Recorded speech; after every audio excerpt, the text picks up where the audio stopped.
আমি জানি না জানাকারী ব্যভিচারকারীকে কিভাবে শাস্তি দেয় সুন্দর করে, আমি জানি না। আমি জানি না অপরাধীকে কিভাবে সুন্দর করে শাস্তি দেয়, আমি জানি না। ওই শাস্তিটাই সৌন্দর্য আমার কাছে। আমার কাছে অপরাধের বিচারটাই হচ্ছে সৌন্দর্য।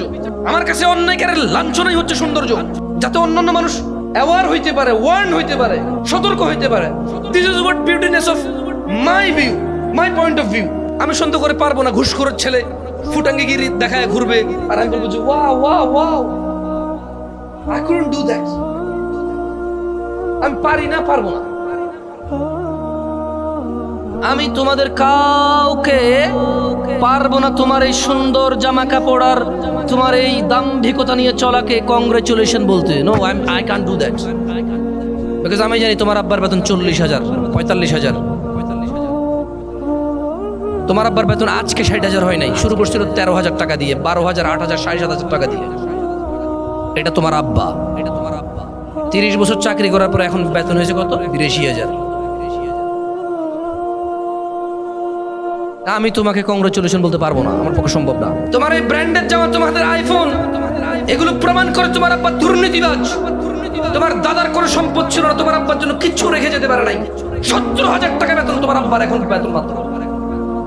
সরকারি চাকরি, আবার কিছু হলে বলো যে ফোন দেবো এই অফিসে সেই অফিসে আটকায় দেবো, হ্যান ত্যান কিছু।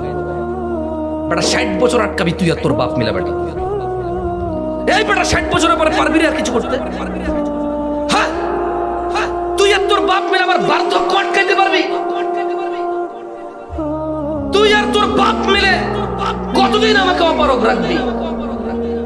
40 বছর, 32 হয়ে গেছে, আর পারবি 16-17 বছর। এরপর আর এই পৃথিবীর কোনো প্রয়োজন নাই আমাকে। আমার সন্তানদের আর আমার প্রয়োজন থাকবে না। somehow they will manage their self, কোনো না কোনো ভাবে তারা তাদের নিজেদেরকে মেনটেন করবে। কি ভাই তুই কে রে? কি তো শরম করে না? আইফোন নিয়ে হাঁটোস, স্যামসাং মোবাইল নিয়ে হাঁটোস, বাইক চালাস R15। তোর আব্বা কি করে রে ভাই? তুই কো তোর আব্বা কি করে? যা, আমি বললাম না। আচ্ছা সুন্দর করে বলতে ভাই, তো জামশেদ ভাই সুন্দর করে বলতে ভাইয়া, ভাই তুমি একটু বলো না তোমার আব্বা কি করে? বলো ভাইয়া, তোমার আব্বা কি করে? R15 চালাও, জিক্সার চালাও, হ্যাঁ বিদেশ ট্যুরে যাবা, মালয়েশিয়া এবার ছুটিতে। তোর আব্বা কি করে রে? থাইল্যান্ড যে ছবি দেশ ঘুরার, সুইমিং পুলে বৈশা কি করে রে তোর আব্বা? তোর দাদা কি রেখে গেছে রে তোর লাগিয়া? বেটা দুর্নীতিবাজ হলে হইছস, বেটা ঘুষখোর হলে হয়েছিস, তাহলে নির্লজ্জতা এখানে পৌঁছেছে।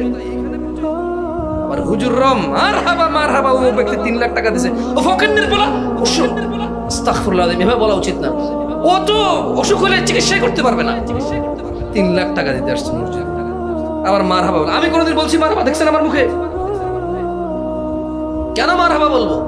ও কি করে যে 3 লাখ টাকা দিছে এখানে এসে? এত বড় চোর ঘুষখোর মার হাবা বলবো? আবার মসজিদের সভাপতি বানাবো? এলাকার মানুষ এত নিকৃষ্ট কিভাবে হয়? মানুষ 2-4টা মানুষও কি ভালো হয় না? একটা দেশের এতগুলো মানুষ কিভাবে এত আবর্জনা হয়?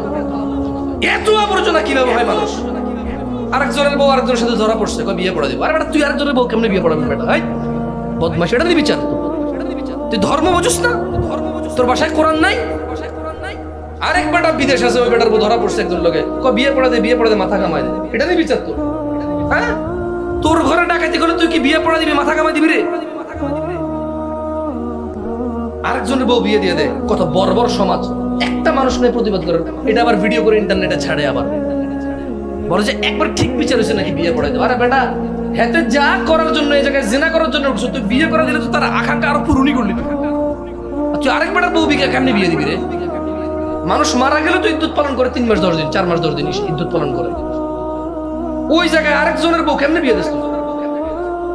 ওই বেটা তালাক দিলে তো বেটা ইদ্যুৎ পালন করতে হবে, মানে তারপরে যে বিয়ে। আজকে ধরা পড়ছে, আজকে বিয়ে পড়াই দিচ্ছে। তো নিকৃষ্ট হয় নাকি সমাজ? একটা দেশের মানুষ এত আবর্জনা কিভাবে? এত আবর্জনা কিভাবে?